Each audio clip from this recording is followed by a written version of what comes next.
Water. Why do we need to drink water? We can survive without food for weeks and months, but we can survive without water for only a matter of days. Water is necessary for life, and all of the activities going on in our body needs water. Water makes up 50 to 60% of our body weight. It carries nutrients to all of our cells, lubricates joints, cushions our brain, gets rid of waste from our body, and keeps our body at the right temperature. There is a thirst center located in the hypothalamus of our brain that alerts us when we are thirsty. However, it is better to drink before we feel thirsty to allow our body to function at its best. Lack of water in our body can lead to dehydration. Even mild dehydration can drain our energy and make us feel tired. In fact, dehydration is a common cause for headaches. If you have lost water through sweating during exercise or in hot weather, or if you are sick and experience vomiting or diarrhea, you have to drink plenty of water to avoid dehydration. How much water do we need a day?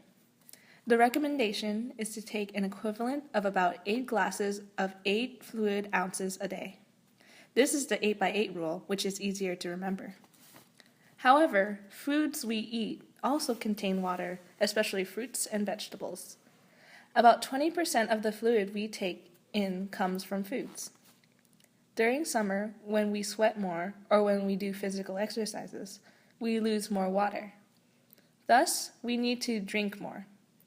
When we do sports, it is recommended to drink water before, during, and after. Besides water, we also need vitamins and minerals to survive, grow, and function.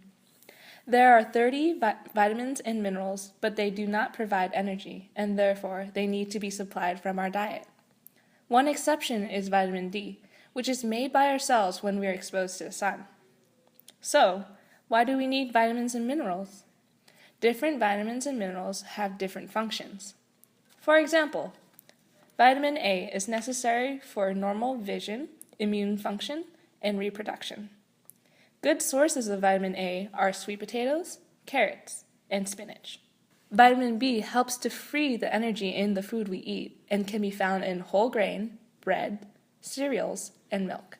Vitamin C helps boost the immune system and make collagen that is important for wound healing. It also forms a base for teeth and bones.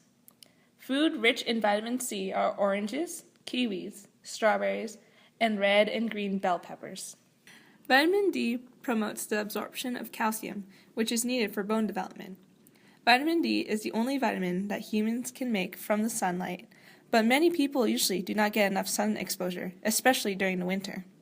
Hence, we need to get vitamin D from foods such as milk, salmon, tuna, and eggs.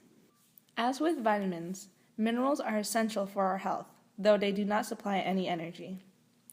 One of the key tasks of minerals is to maintain the proper balance of water in the body.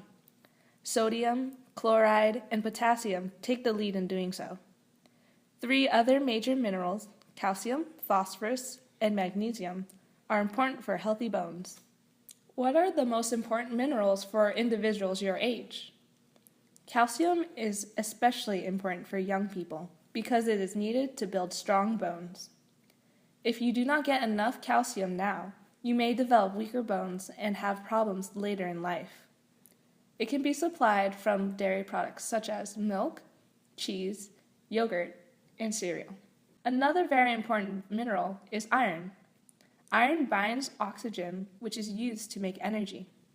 A deficiency in iron is one of the causes of anemia that leads to excess fatigue. Young ladies especially need extra iron because of its loss as a part of losing blood during their menstrual cycles. Red meats are rich in iron. Some vegetables, such as spinach and apricots, are too. Similar to vitamins and minerals, fiber is essential for our body. Fiber does not provide energy, but then why is fiber important to our health? Fibers in our gastrointestinal tract are necessary to help the intestines contract efficiently to expel solid waste from our body. Thus, they provide important regularity to our bowel movements. In addition, they are thought to bind fats to prevent their reabsorption into our body. Fibers are indigestible carbohydrates that are rich in roots, stems, leaves, and whole grains. It is also found mainly in the peel and pulp of fresh fruits.